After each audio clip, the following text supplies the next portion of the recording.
The Habeas Corpus Act is a law in which people who are unlawfully detained have the right to be prosecuted. In 1861, during the Civil War, President Lincoln suspended the Habeas Corpus Act to arrest civilian rioters in Maryland, in an act to prevent the movement of Confederate troops on Washington. The order was eventually extended in response to different threats. It has been estimated that between 14,000 and 38,000 were imprisoned and denied access to habeas corpus during the war.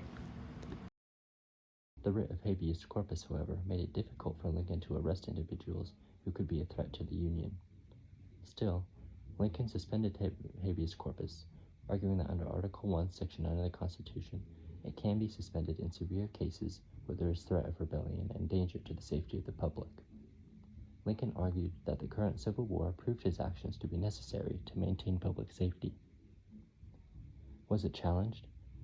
After the arrest of John Merryman, a Maryland resident who had been victim of the habeas corpus suspension, Merryman and his lawyers tried appealing for his release, demanding that being arrested without a trial was unconstitutional.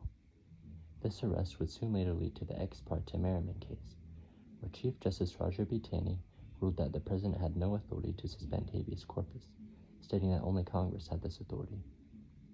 Chief Justice Taney further explained that while habeas corpus can be suspended in times of extreme danger, the privilege of habeas corpus is established under Article 1, Section 9 of the Constitution, which is dedicated to the legislative branch, not the executive.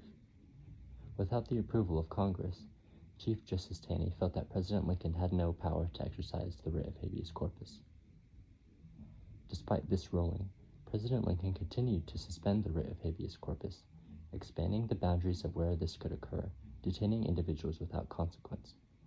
Along with this, Congress would soon later pass the Suspension of Habeas Corpus Act, which granted the president the ability to arrest individuals in cases where public safety is threatened without the need for Congress approval.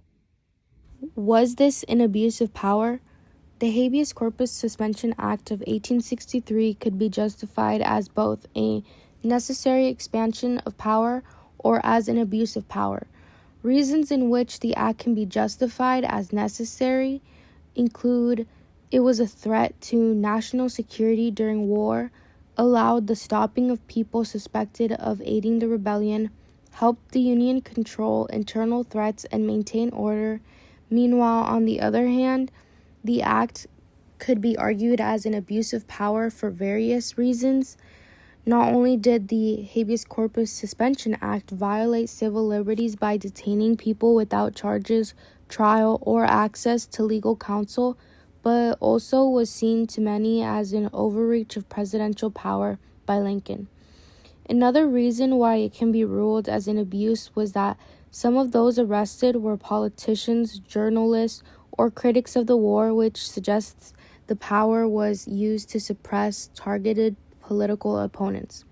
Lincoln didn't use authorization of Congress for the suspension, but Lincoln argued that the suspension was necessary to deal with immediate threat to the Union posed by the rebellion. Although both points of the necessity or the abuse of power can be argued and justified with valid points, it was eventually accepted by Congress.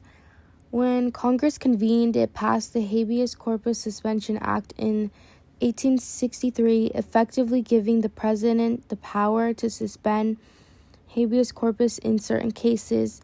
The Suspension Act was constitutionally debated, but ultimately upheld as necessary wartime measures.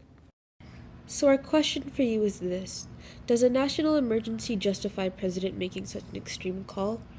Thank you for watching. We hope this gave you a clear idea of how executive power can expand and why legal limits still matter.